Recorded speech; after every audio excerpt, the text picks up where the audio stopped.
With hundreds of miles of beautiful beaches, Florida is considered one of the top vacation destinations in the United States. But the southern tip of Florida is home to one of the world's most unique and environmentally important wetlands on the planet. A 1.5 million acre preserve known as the Everglades.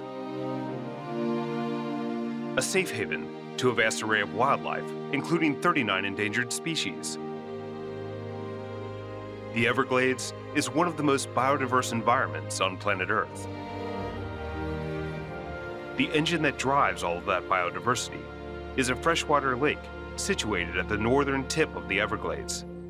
Lake Okeechobee, known to locals as the mother of the Everglades. The Everglades is a region, and basically it started in Lake Okeechobee. The land tilts to the south about an inch a mile. And so there's a natural drifting of water from north to south. The source of water for all the Everglades south of here was Lake Okeechobee. At 730 square miles, this inland sea is one of America's largest, albeit lesser known, environmental treasures.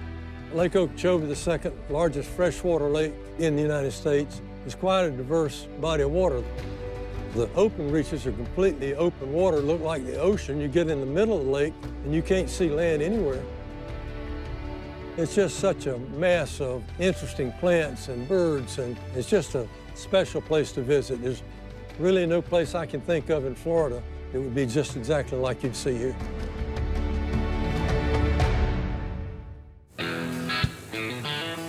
Airboat Captain Mike Shalanson knows Lake Okeechobee like the back of his hand, which makes Captain Mike one of the lake's most requested tour guides. My name is Mike Shalanson. I'm a retired biology teacher, in addition to which my family owned and operated a marina in the area for over 50 years. So I grew up on the lake, coupled that local knowledge with my love of nature. I pretty well know most of the plant communities in the area and all the birds and all the wildlife that we have. Every trip for me is different. And I've been doing this for years with over 20,000 hours in the lake. Although the lake provides life and nourishment to the Everglades, it is also home to one of the greatest natural disasters in American history, the 1928 Lake Okeechobee hurricane. On September 16, 1928, a hurricane made landfall in South Florida. The Category 4 storm battered the Everglades with winds up to 150 miles per hour, and heavy rainfall caused Lake Okeechobee to overflow. And it pushed the water inland for miles, creating a huge flood, extremely high winds. The small towns and mom-and-pop farms that ring the lake were devastated. The houses were all wood-frame structures, and in the glades, the soil is so soft, they're built on piling, which are driven down to the rock and support the foundation, the framework of the house. And there were many cases of those wooden houses coming undone from the piling and actually floating off like a boat. Some of them floated for maybe a half a mile or more. My father and his parents and siblings survived in a houseboat moored in the locks in a little town of South Bay, which is just 3 or 4 miles from here. There were 2 houseboats in those locks, which were big concrete structures and kind of sheltered from the wind and stuff. And practically everybody in that little town that weren't on those houseboats perished in that hurricane. My dad, when he departed the boat after the storm had passed, there was a body that had floated up over, and he at the time was 13 years old, and it was his best friend's father. And that scarred him for life. 3,000 people perished in the storms, nearly twice as many casualties as Hurricane Katrina.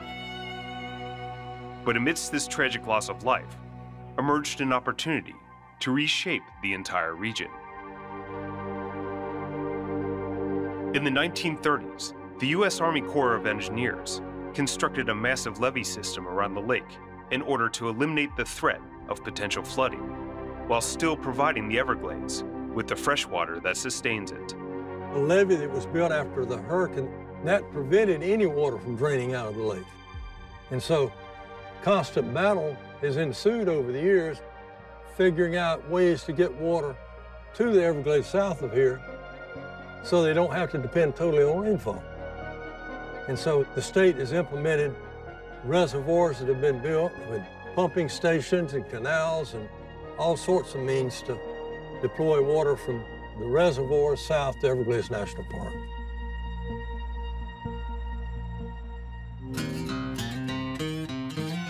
The flooding also contributed to the density of the soil, known locally as the muck. The muck is the soil of the area. It's an organic soil that was created by the plant mass that decayed over the years. It'll actually burn when it's dry. It's some of the richest soil in the world, very high in nitrogen. Farmers here don't even use nitrogen in the fertilizer. And the largest mass of muck in Florida is around the bank of Lake Okeechobee. Depending on the time of year and the amount of rainfall, the depth of Lake Okeechobee can range from 12 feet to just a few inches. The shallow, murky water is what makes the airboat Lake Okeechobee's preferred means of travel. The airboat's a specialized boat. This boat is designed to run in the shallows, and it can do that because there's no propeller in the water. It's propelled, it's driven strictly by the air generated by that big propeller. We just skim the surface. If you see water, that's enough. Doesn't matter if it's that deep or whatever, we're good to go. Airboats are propelled by a gasoline engine that's got an accelerator just like you'd have in a car, and that controls your gas and your speed, and you steer by means of these rudders. Move that lever, it directs the rudders left or right, which directs the airflow, which turns the front of the boat. In an airboat, you don't have reverse. So if you're out in this stuff and you're stuck, you've got to hop overboard and hope you can turn the boat around. Airboats are getting to be a worldwide phenomenon. In ideal conditions, the Lake Okeechobee airboats can reach a top speed of 50 miles an hour, which allows Captain Mike to make the journey from its northern shore to its southern rim in roughly 45 minutes. There, not far from where the lake feeds into the Everglades, sits 3 islands: Torrey, Rita, and Kramer. We're on Torrey Island at present, which is one of 3 islands within the confines of Lake Okeechobee. The islands fell inside a region originally inhabited by the Maya-Imi Indians, whose name means big water. This early tribe not only hunted and fished on Lake Okeechobee, they built villages on and around the islands. In the late 1800s, pioneers began to farm the islands and build a post office, school, and general store here. But the construction of the levee system in the wake of the 1928 hurricane permanently displaced these communities. Now these islands, all of these at one time were farmland, and now they're strictly wild, unimproved, reclaimed by nature. And as such, there's a lot of things on these islands that you'll enjoy seeing. A lot of birds, a lot of alligators, and the plant communities are just through the roof. These are banyan trees, national tree of India. They make what's called prop roots, or aerial roots. They start out like a little vine or something, which is very strong. And this will eventually reach the ground, and it'll take root and grow, and it'll start developing like this. And so this trunk here started out a few years ago is that.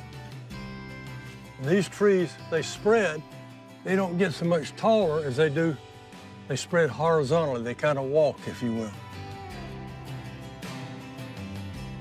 All the prop roots making new trunks. It's spreading, it's growing, it's very, very thick. Can you imagine what a great location it would be to build a tree house? This is one of the neatest little spots in South Florida. Kind of isolated, but it's utilized by a lot of people. A lot of people come in here and use this facility just to hang out, get out of the boat, and stretch their legs, and even there's a barbecue grill or two in here that they use.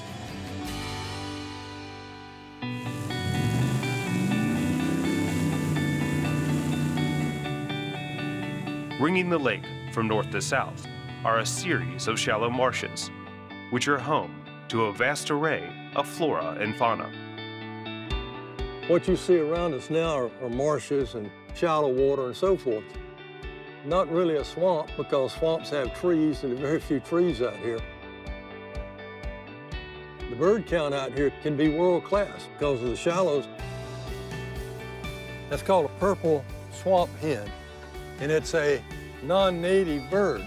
Came, I think, from Southeast Asia. Nobody's exactly sure how they first came to South Florida, but they've pretty well spread all over the marshes in the southern part of the state. The flowers that you see here, the white water lilies, which are a very invasive plant that will actually spread quite rapidly. There's another one up here now called a castor bean. That's a source of castor oil. That tree, it grows wild out here. There are wild papayas out here, wild guavas. The subtropical setting that we're in gives us vegetation that you wouldn't find in any other place. In addition to the vegetation, the subtropical climate is ideal for one of America's most legendary apex predators. The alligators right now got a sizable population of small ones, like hatchlings this big, all the way up to 12+ feet. Big or small, airboats and alligators learned long ago to steer clear of one another. If we happen to see an alligator 300 or 400 yards ahead of us, he'd actually feel the vibrations before he'd hear the sonic sound. The vibrations travel 7 or 8 times faster in the water than they do in the air. He would feel you coming before he heard you coming, and chances are would go down.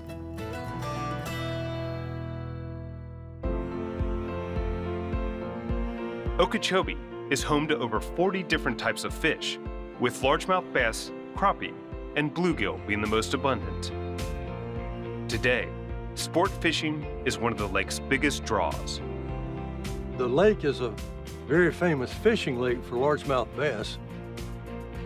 The shallows do have submerged plants, and those are things that the fishermen look for. Because the lake is so large, the bass do not have to compete for food with one another, which makes the bass population one of the largest of any lake in North America. They also weigh in as some of the biggest. I grew up fishing out here, and you know, fishing and airboating and nature is just part of this area. And so it's just as much of my persona as anything. I'd be lost without it. The natural relationship between the Everglades and Lake Okeechobee has been reshaped over the centuries.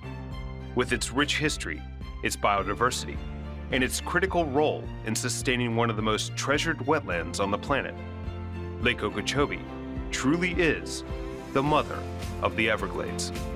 You can come out here and have an experience in nature, and it is just amazing.